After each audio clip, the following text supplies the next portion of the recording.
you've got to have a very clear raison d'etre and a very clear mission statement, very clear singularity of purpose about what you do and why. And then ideally be unique in that space.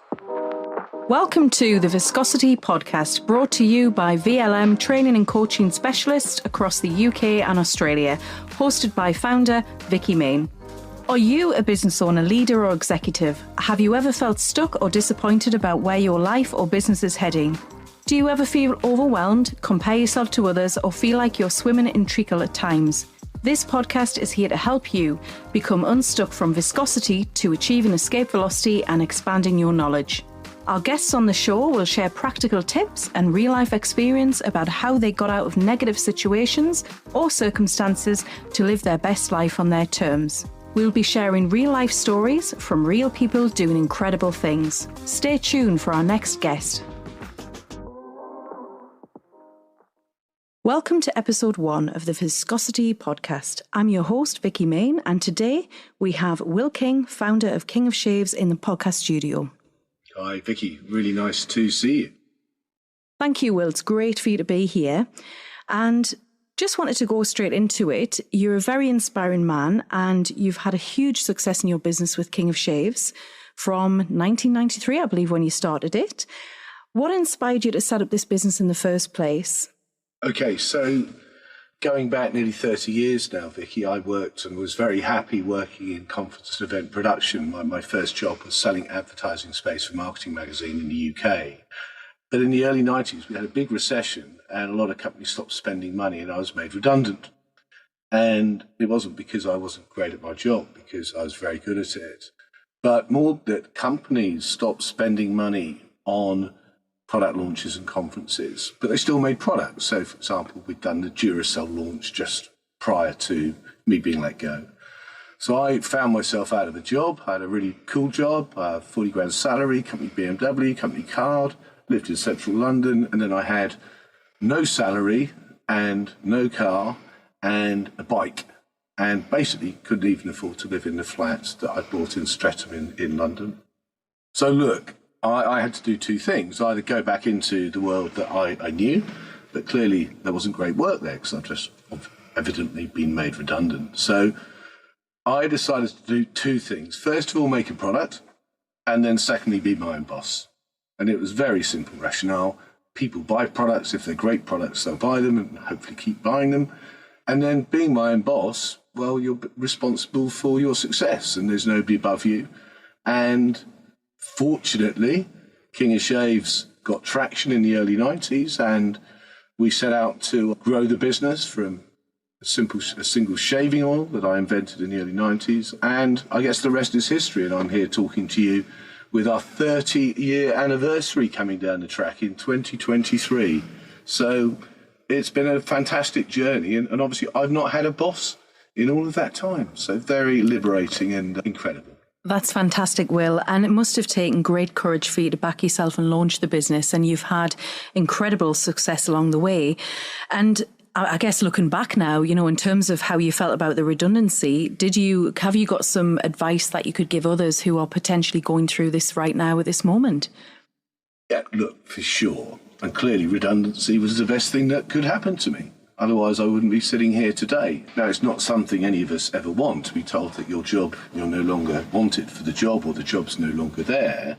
But life's a series of sliding door moments, Vic. And what it meant for me was that I had to make a decision, either to try and get a new job or to be my own boss and do something. And I think what's important when, negative comes at you, and perhaps like your podcast series is called Viscosity, so presumably people unsticking themselves out from where they are and achieving velocity to get themselves somewhere, is you've got to decide what you want to do in your life, and you want to enjoy it.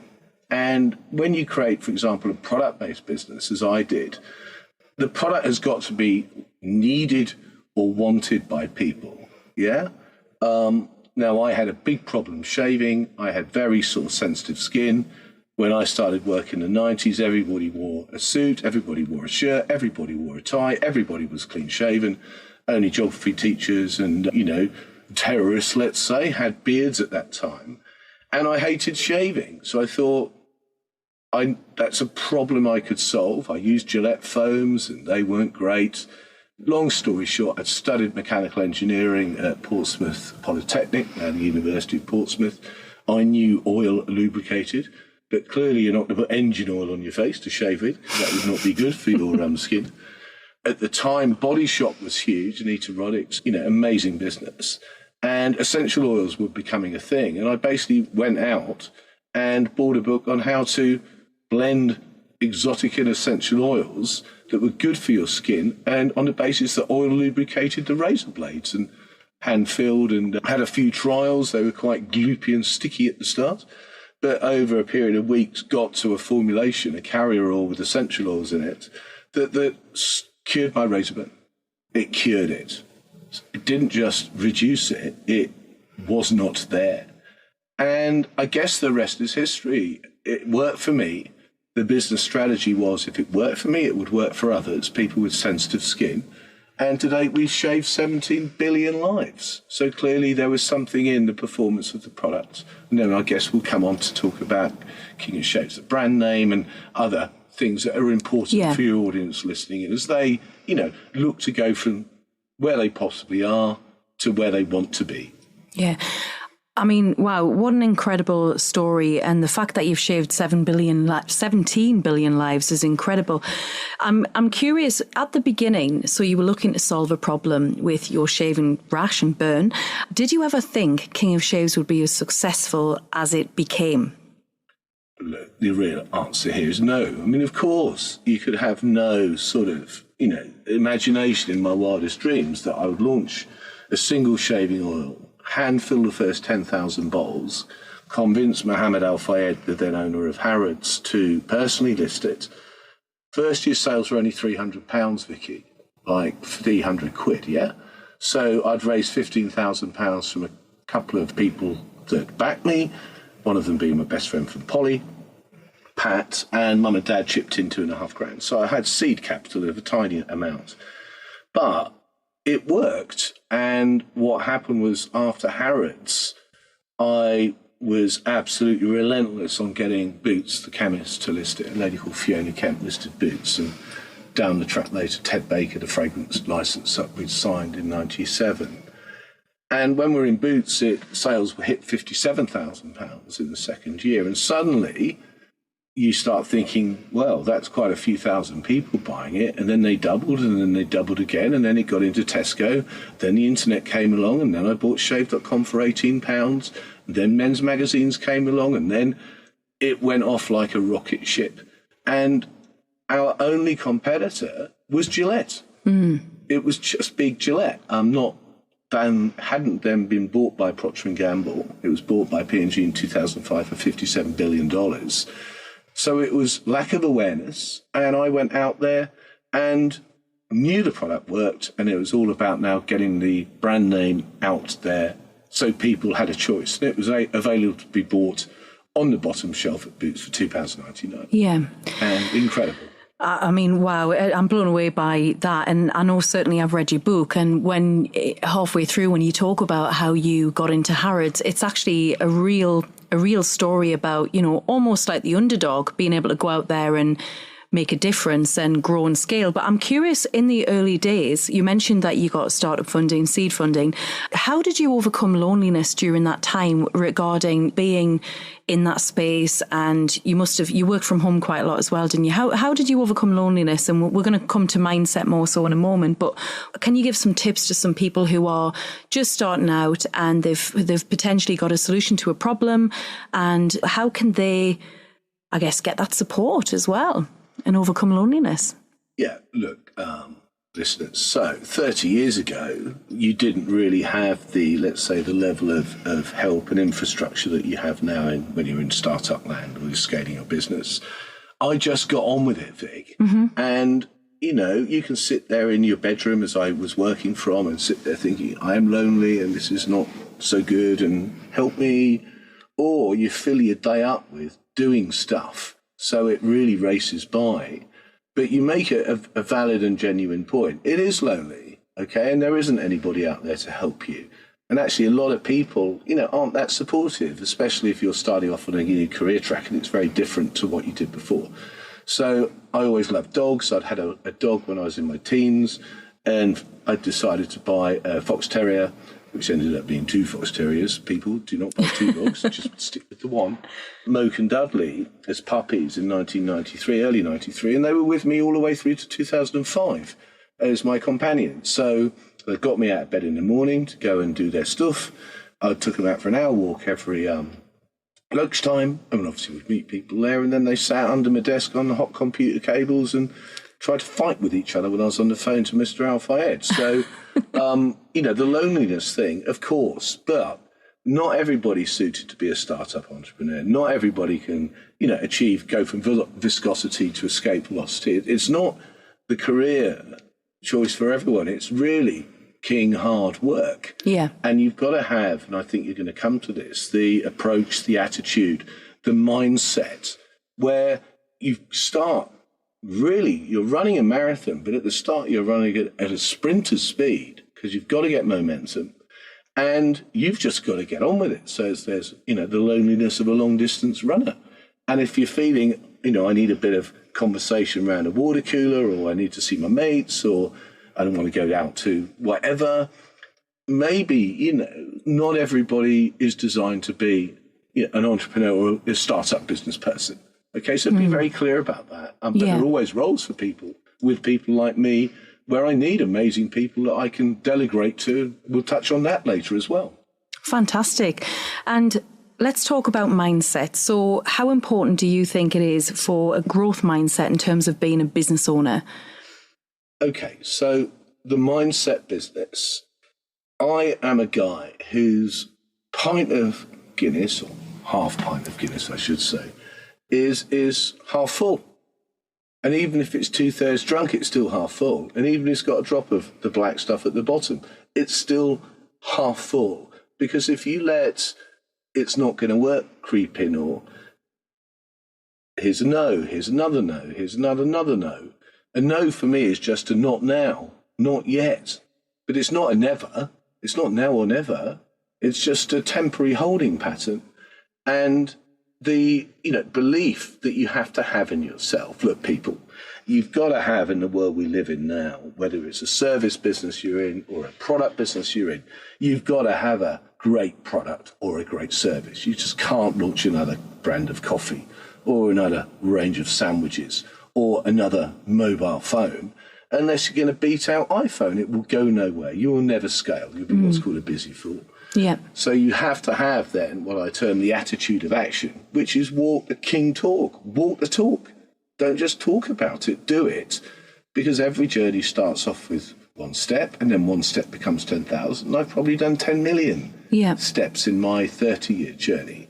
And you've got to believe in yourself. You've got to believe in what you're doing and offering to people, especially if you're expecting them to pay money for it. And you've got to love it. I didn't expect to be taking on Gillette in the early 90s and be like the poster boy OG Challenger brand, which we were.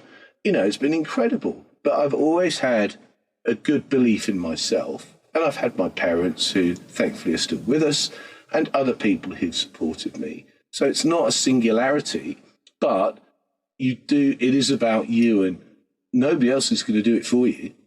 And if you don't do it, well, kind of game over. Yeah, I'm curious about, and thanks for sharing that, and we'll come on to your competitors in a moment, but in terms of your biggest fears when you were, setting up the business, are you actually, you strike me as someone who's incredibly fearless, and are you actually afraid of anything, Will? I think everybody's afraid of things, Vic. I think it depends where your fear is coming from. So I'm a big sailing guy. So I've sailed across the Atlantic and I've done a lot of yacht racing, and I'm off to sail in Cannes Classics this weekend. And these are powerful boats, yeah? So when you're moving around a boat, it's the rule here, one hand for you and one hand for the boat. You don't just walk around it, because on Classics yachts, which are old yachts, there aren't any guardrails to stop you falling over. So the fear you have, I think it depends on how well you know your subject. What's your knowledge? I have a trait curiosity. I find things out. If I don't know the answers to them, I will investigate what the answer is. And the fear often comes of the unknown. So I try to know a lot about what I'm getting into. So, for example, with King of Shaves, I had no idea how big Gillette were. However, I soon saw how big they were. And then I found out a lot about Gillette. And what listeners might not realise is Mr. Gillette's first name was King Gillette.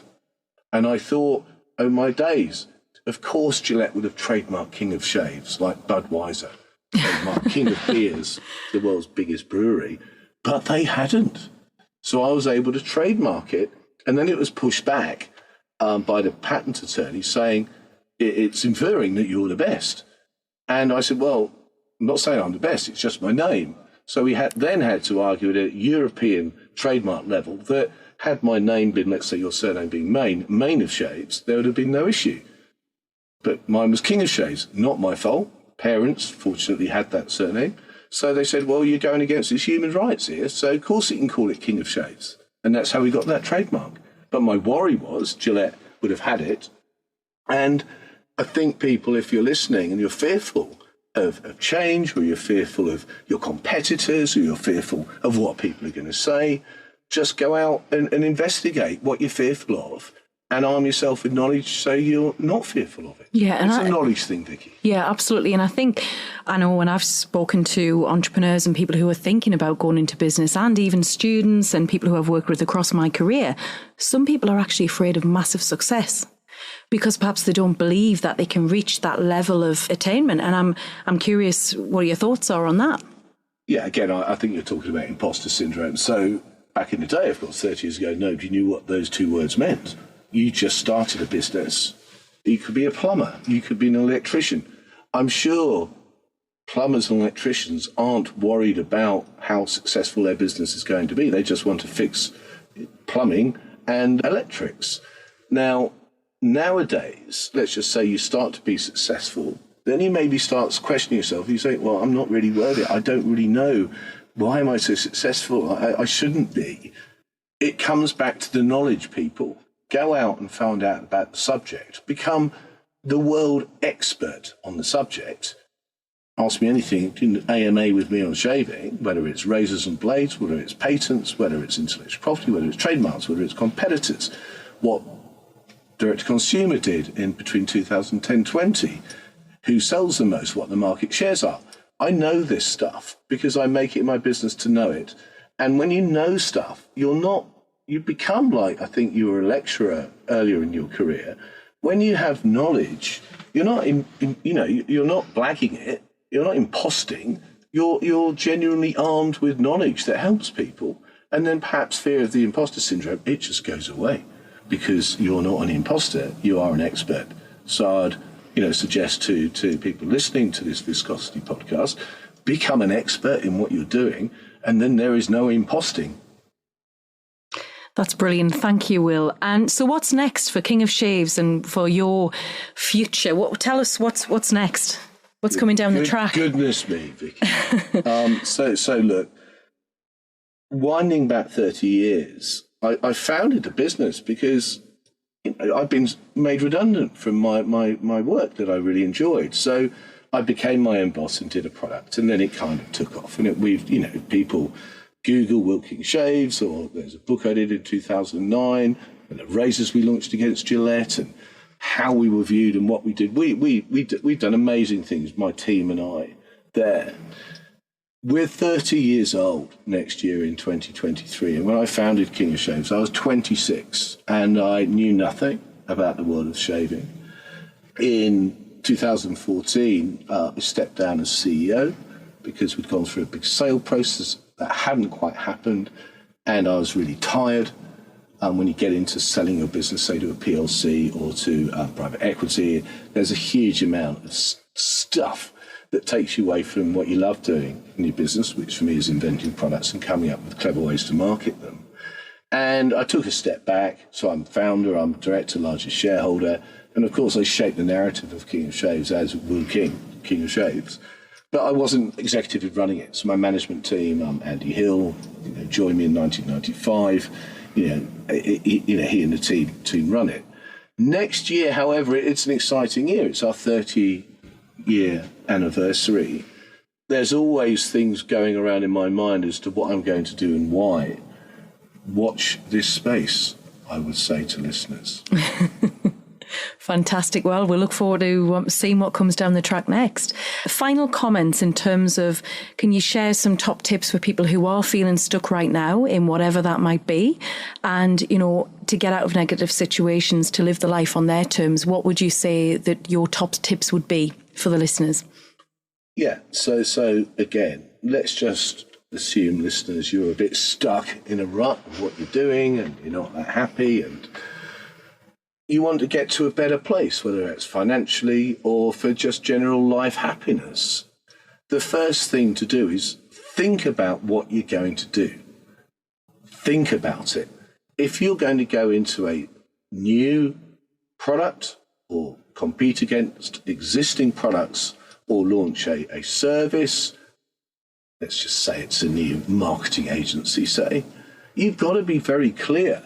What differentiates you from the people out there who have been spending months and years thinking the same thing as you? So do not just think, I can do it, start doing it. You've got to have a very clear raison d'etre and a very clear mission statement, a very clear singularity of purpose about what you do and why. And then ideally be unique in that space and differentiate yourself. And I know with your Escape Velocity program, that's what you are doing in a world of coaching and training specialists. There are hundreds of thousands of training and coaching specialists out there. But if you want to be differentiated and strong and they want to work with you, don't need to, but want to, you've got to differentiate yourself. Second thing is just listen to these three words from slogans from famous sporting brands. Impossible is nothing. Just do it. And I think above all, get excited about what you're going to do. Shaving, people might think, well, that's really quite boring and it's a shaving gel or a can of shaving foam or a razor. It's incredibly exciting because when men shave in the morning, if they do shave, because we have many beards out there now and stubble and the youth of today kind of not so big on it.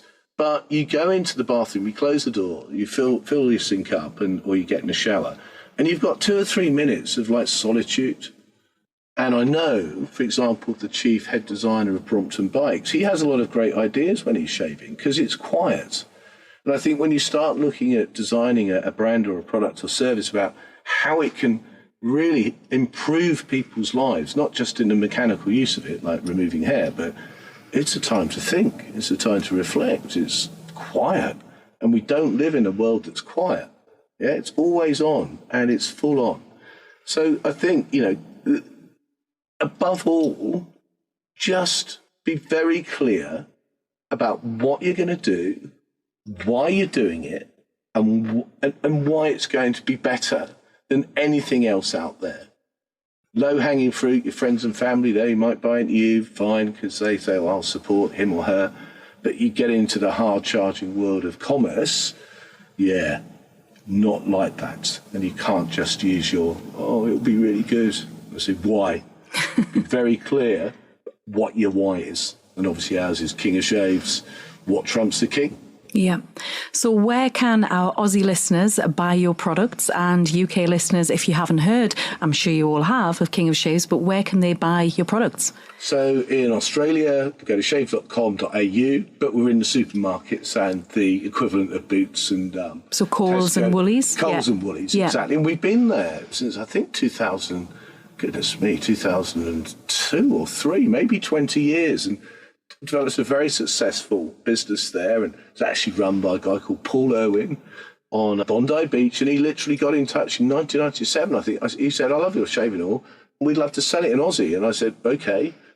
And he's still our distributor 20 years later. Amazing guy, really nice guy, Paul Irwin. In the UK, we're in all the major retailers, Sainsbury's, your Waitrose, Boots, etc. Shave.com or kingofshaves.com.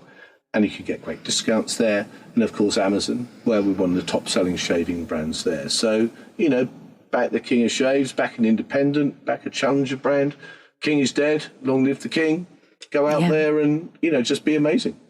Thank you, Will, and thank you for all of your ideas and inspirations and tips for everybody. I'd highly recommend jumping on Amazon and having a look and buying your book, How to Build a Great Business in Tough Times. I think it's still relevant now from when you wrote it. And thank you so much for coming on. I couldn't think of a better guest for my very first podcast, Viscosity Podcast. And we met 12 years ago when I was working teaching, and you inspired me to create various businesses over the years. So thank you so much for that. And I wish you all the best. And looking forward to what the King of Shaves does next. Absolutely. And I know, Vicki, so people, you can also find me on the social, Twitter at I am William King, and Instagram on the King of Shades. Don't ask, I also do sunglasses. And I know, we talked earlier about the entrepreneurial mindset and having that mindset. I know you have an EMP program. I know that's, very well educationally backed, that you've helped thousands of business owners really see what their strengths are there. And with your escape velocity program that I know you're designing and I know you're working on, these are two, essential bits of knowledge and use for people listening. So do look into EMP mindset, do, check out what Vicki is up to, but above all, just get armed with the knowledge, people. Do not go out there knowing nothing. You will not last long. Yeah. Well, thank you, Will. Thanks again. And look out for episode 2 of the Viscosity podcast coming very soon. And check out our website, govlm.com.au or govlm.com if you're in the UK as well. And if any questions or you want to reach out to Will, drop him a line or pop into his socials. I'm sure he'd love to hear from you, and see you again for next time. That's great, Vicki. Thank you.